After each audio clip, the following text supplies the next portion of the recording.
नमस्कार मित्रांनो, दिव्य संस्कृती या चॅनलवरती आपणा सर्वांचे स्वागत आहे. मित्रांनो, आज आपण श्रवण करणार आहोत माघ मास अध्याय 18. माघ मासाच्या या नव्या अध्यायात शास्त्र आपल्याला एक अतिशय खोल प्रश्न विचारायला शिकवते. मी जगतोय पण कशासाठी?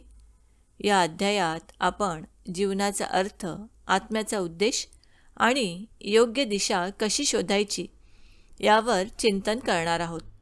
श्रोत्यांनो, जीवन म्हणजे फक्त जगणे नाही, तर अर्थपूर्ण जगणे. अनेक लोक जगतात, पण प्रत्येकजण जगतो आहे असं वाटत नाही. सकाळी काम, दुपारी धावपळ, संध्याकाळी थकवा आणि रात्री चिंता. हेच जर रोजचे जीवन असेल तर आत्मा हळूहळू विचारतो, माझ्यासाठी यात काय आहे? माघ मास सांगतो, जीवन म्हणजे केवळ श्वास घेणे नव्हे, जीवन म्हणजे जाणीवपूर्वक जगणे. प्रत्येक माणसाच्या आत एक शांत आवाज असतो. तो सांगतो, हे तुझ्यासाठी योग्य आहे किंवा इथे तू चुकतो आहेस. हा आवाज म्हणजे आत्म्याचा उद्देश. पण गोंगाटात हा आवाज दबून जातो. लोकांचे मत, समाजाचे दडपण, भीती आणि अपेक्षा. माघ मास शिकवतो, थोडं शांत व्हा, मग उद्देश आपोआप स्पष्ट होतो. यश म्हणजे मिळवणे, अर्थ म्हणजे पूर्णत्व. अनेक जण यशस्वी असतात पण आतून रिकामे असतात. शास्त्र सांगते, यशाने समाधान मिळतेच असे नाही, पण अर्थाने शांती मिळते. जेव्हा कामात अर्थ असतो तेव्हा थकवा कमी वाटतो, तेव्हा जीवन ओझं वाटत नाही, तेव्हा जीवन प्रवास वाटतो. लोक विचारतात, माझे करिअर काय, माझे पुढे काय? पण माघ मास विचारतो, माझं अंतर्मन काय सांगतं? माझं जीवन कुठे उजळतं? माझ्या उपस्थितीने कुणाचं भलं होतं? श्रोत्यांनो, जिथे तुमचे मन हलकं होतं, जिथे तुमचं अस्तित्व अर्थपूर्ण वाटतं, तिथेच तुमची आत्मिक दिशा आहे. अर्थपूर्ण जीवन म्हणजे कमी तक्रार, जास्त स्वीकार, तुलना कमी, अंतर्गत समाधान जास्त, छोट्या गोष्टींमध्येही आनंद सापडणे. ही लक्षणे म्हणजे आत्मा योग्य मार्गावर आहे याची खूण. श्रोत्यांनो, आत्तापर्यंत माघ मासाच्या या अध्यायात आपण जीवन जाणीवपूर्वक जगणे, जीवन जगण्याचा उद्देश म्हणजे आत्म्याचा आवाज, यश म्हणजे अर्थ नव्हे, आत्मिक दिशा ही अंतर्पणाची दिशा, अर्थपूर्ण जीवन म्हणजे अंतर्गत शांतता. आत्तापर्यंतच्या मागील अध्यायात आपण पाहिले की माघ मासात केवळ बाह्यव्रत, स्नान किंवा नियम पाळणे पुरेसे नसून त्यामागे अंतःकरणातील भाव, श्रद्धा आणि समर्पण किती आवश्यक आहे. आता या भागात ऋषी सांगतात, मन, वाणी आणि कर्म या तिन्हींची एकरूपता म्हणजेच खरी साधना. ऋषी म्हणतात, ज्याचे मन अशांत आहे, ज्याच्या मनात मत्सर, द्वेष, लोभ, गर्व आणि अहंकार भरलेला आहे, त्याची साधना फक्त बाह्य स्वरूपाची राहते, ती आत्म्याला स्पर्श करत नाही. माघ मासात केलेले स्नान केवळ देह स्वच्छ करते, पण मनाचे स्नान झाले नाही तर ती साधना अपूर्ण ठरते. मनशुद्धीसाठी उपाय सांगताना ऋषी म्हणतात, रोज स्वतःकडे प्रामाणिकपणे पाहावे, आपल्या दोषांची कबुली देणे, चुकांबद्दल अंतःकरणातून पश्चाताप करणे आणि पुन्हा तेच दोष न करण्याचा दृढ संकल्प करणे, हीच खरी आंतरिक तपश्चर्या आहे. यानंतर ऋषी वाणीच्या शुद्धतेवर भर देतात. ते म्हणतात, ज्या मुखातून हरिनाम निघते त्याच मुखातून जर कटू शब्द, निंदा, अपमान किंवा खोटेपणा निघत असेल तर त्या नामस्मरणाची शक्ती कमी होते. माघ मासात खोटे बोलणे टाळावे, कठोर दुखावणारे शब्द न बोलणे, निंदा, चुगली, दोषारोप यांपासून दूर राहणे, शक्य तितके मृदू, सत्य आणि हितकारक बोलणे. ऋषी सांगतात, शब्दांमध्ये प्रचंड शक्ती असते. जसा शब्द तसा परिणाम, जशी वाणी तशीच जीवनाची दिशा. कर्मशुद्धी म्हणजे कृतीतून साधना. फक्त जप, तप, व्रत करून जर आपली दैनंदिन कृती अन्यायकारक, स्वार्थी किंवा अहंकारपूर्ण असेल तर ती साधना निष्फळ ठरते. ऋषी म्हणतात, माघ मासात केलेली प्रत्येक छोटी कृती देखील पुण्यफळ देणारी ठरते, पण ती निष्काम भावनेने झाली पाहिजे. कर्मशुद्धी म्हणजे सेवा करताना प्रसिद्धीची अपेक्षा न ठेवणे, दान करताना अहंकार न ठेवणे, कोणतीही मदत करताना कृतज्ञतेची अपेक्षा न ठेवता करणे, आपल्या कर्तव्यात प्रामाणिकपणा ठेवणे. ऋषी सांगतात, ज्या साधकाचे मन शुद्ध, वाणी शुद्ध आणि कर्म शुद्ध असते त्याच्या आयुष्यात एक त्रिवेणी संगम घडतो, जिथे श्रद्धा, सेवा आणि शांती एकत्र येतात. हा त्रिवेणी संगम झाल्यावर जीवनात आपोआप समाधान येते. छोट्या गोष्टींमध्येही आनंद मिळतो. संकटे आली तरी मन डळमळत नाही आणि परमेश्वरावर अखंड विश्वास निर्माण होतो. ऋषी पुढे सांगतात, माघ मासात केलेली एक छोटी सेवा, एका गरजूला दिलेला एक घास, एका दुःखी व्यक्तीस दिलेले 2 शब्दांचे धीर, एका पशुपक्ष्याला दिलेले अन्न, हे सर्व मोठ्या यज्ञाइतके पुण्य देणारे ठरते. कारण या काळात देव, ऋषी आणि पितृ हे मानवाच्या सूक्ष्म भावनांकडे विशेष लक्ष देत असतात. ऋषी एक अत्यंत सुंदर उपदेश देतात. दररोज झोपण्यापूर्वी स्वतःला 3 प्रश्न विचारा. आज माझे मन किती शुद्ध होते? आज माझी वाणी कोणाला दुखावली का? आज माझ्या कर्मातून कोणाला लाभ झाला का? जर या 3 प्रश्नांची उत्तरे समाधानकारक असतील तर समजावे माघ मासाची साधना योग्य दिशेने चालली आहे. श्रोत्यांनो, आत्तापर्यंत आपण मन, वाणी आणि कर्म यांच्या त्रिवेणी संगमाबद्दल ऐकले.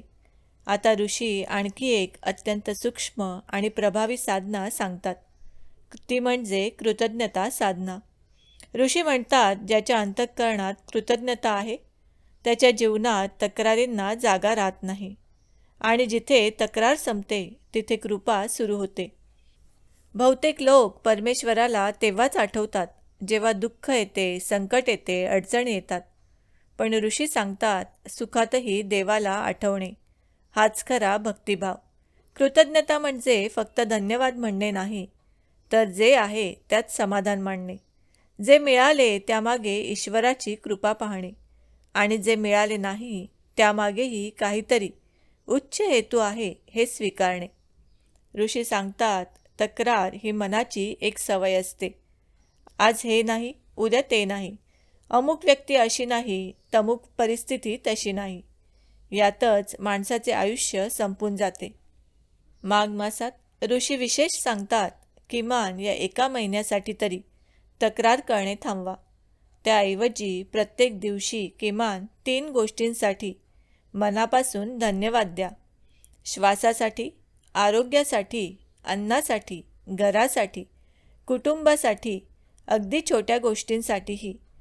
ऋषी पुढे सांगतात, कृतज्ञता ही अशी साधना आहे ज्यात काही मागावे लागत नाही, पण सर्व काही आपोआप मिळू लागते. कृतज्ञ व्यक्तीच्या जीवनात मानसिक शांतता वाढते, भीती कमी होते, ईर्ष्या, मत्सर हळूहळू विरघळतात आणि अंतःकरण हलके होते. ऋषी सांगतात, खरी कृतज्ञता तेव्हाच सिद्ध होते जेव्हा परिस्थिती प्रतिकूल असते. ते म्हणतात, संकट हे शिक्षा नसून ते आत्म्याला मजबूत करणारे प्रशिक्षण असते. माघ मासात जर कोणावर संकट असेल त्यातही कृतज्ञतेचा एक सूक्ष्म भाव ठेवावा, कारण ते संकट आपल्याला काहीतरी शिकवत असते. ज्याला जे आहे त्याची किंमत कळते त्याला आणखी देण्यास देवाला आनंद होतो.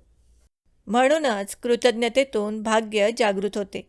जे लोक सतत तक्रार करतात त्यांच्या जीवनात मिळालेले आशीर्वादही हळूहळू कमी होऊ लागतात, पण जे कृतज्ञ असतात त्यांच्या जीवनात लहान गोष्टीतूनही मोठे चमत्कार घडतात. ऋषी एक साधे पण प्रभावी व्रत सांगतात, ते म्हणजे कृतज्ञता व्रत. रोज सकाळी किंवा रात्री शांत बसून आयुष्यातील किमान 5 गोष्टी आठवा आणि मनातल्या मनात परमेश्वराला धन्यवाद द्या. हे व्रत जर माघ मासात पाळले तर अंतःकरणात एक वेगळीच सकारात्मक ऊर्जा निर्माण होते. ऋषी सांगतात, ज्याला मिळालेल्यात समाधान आहे तोच खरा धनवान आहे आणि जो व्यक्ती प्रत्येक श्वासासाठी कृतज्ञ आहे तोच खरा भक्त आहे. माघ मासात जर साधना करायची असेल तर मोठ्या व्रतांपेक्षा कृतज्ञतेसारखी साधी पण खोल साधना स्वीकारा. श्रोत्यांनो, आत्तापर्यंत आपण कृतज्ञतेच्या गुप्त शक्तीबद्दल ऐकले. आता ऋषी या अध्यायाचा उपसंहार करताना माघ मासातील 3 अत्यंत सूक्ष्म पण जीवन बदलणाऱ्या साधना सांगतात. त्या म्हणजे समाधान, क्षमा आणि आत्मशांती. ऋषी सांगतात, ज्याच्याकडे समाधान आहे तो गरीब असला तरी राजा आहे, आणि ज्याच्याकडे समाधान नाही तो सर्व काही असूनही भिकारी आहे. आजचा माणूस सतत पुढे धावत आहे. अधिक पैसा, अधिक मान, अधिक सुख, अधिक सुविधा, पण समाधान नसेल तर हे सर्व असूनही मन अशांतच राहते. माघ मासात ऋषी विशेष सांगतात, जे आहे त्यात आनंद शोधण्याची साधना करा. कारण समाधान म्हणजे थांबणे नाही. समाधान म्हणजे तक्रार न करता पुढे जाणे. ऋषी क्षमेबद्दल अत्यंत खोल सत्य सांगतात. क्षमेमुळे समोरचा माणूस बदलतोच असे नाही, पण क्षमेमुळे आपले मन नक्कीच मुक्त होते. द्वेष, राग, कटुता हे सगळे मनात साठवून ठेवणे म्हणजेच स्वतःच विष पिण्यासारखे आहे. माघ मासात जुन्या जखमा, जुने वाद, जुने दुःख हळूहळू सोडण्याची ही सर्वोत्तम वेळ आहे. क्षमेमुळे मन हलके होते, रागाची जळजळ कमी होते आणि अंतःकरणात शांततेची जागा निर्माण होते. ऋषी सांगतात, ज्याच्या मनात शांती आहे त्याच्याजवळ देव वास करतो. आत्मशांती म्हणजे समस्या नसणे नाही, तर समस्यांमध्येही स्थिर राहण्याची कला. माघ मासातील खरी सिद्धी म्हणजे बाहेरची परिस्थिती बदलणे नव्हे, तर आतला गोंधळ शांत करणे. ऋषी या अध्यायाचा सार सांगताना 3 सुवर्ण नियम देतात. आज जे आहे त्यात समाधान, ज्यांनी दुखावले त्यांना क्षमा, जे घडते आहे त्यात ईश्वराची योजना पाहणे. जे घडते आहे त्यात ईश्वराची योजना पाहणे. जो हे 3 नियम माघ मासात प्रामाणिकपणे पाळतो त्याच्या जीवनात हळूहळू एक वेगळी स्थिरता आणि प्रकाश निर्माण होतो. ऋषी शेवटी सांगतात, फक्त दिवा लावणे म्हणजे पूजा नाही, तर मनातला अंधार दूर करणे हीच खरी पूजा आहे. माघ मासात गंगा स्नान म्हणजे मनातील राग, द्वेष, असंतोष यांना विसर्जित करणे. अशा प्रकारे ऋषी सांगतात, माघ मासात मोठ्या व्रतांपेक्षा या सूक्ष्म साधना केल्या तर आयुष्याच्या प्रत्येक क्षेत्रात शांती, समाधान आणि कृपा अनुभवता येते. श्री गुरुदेव दत्त. ओम नमो भगवते वासुदेवाय नमः.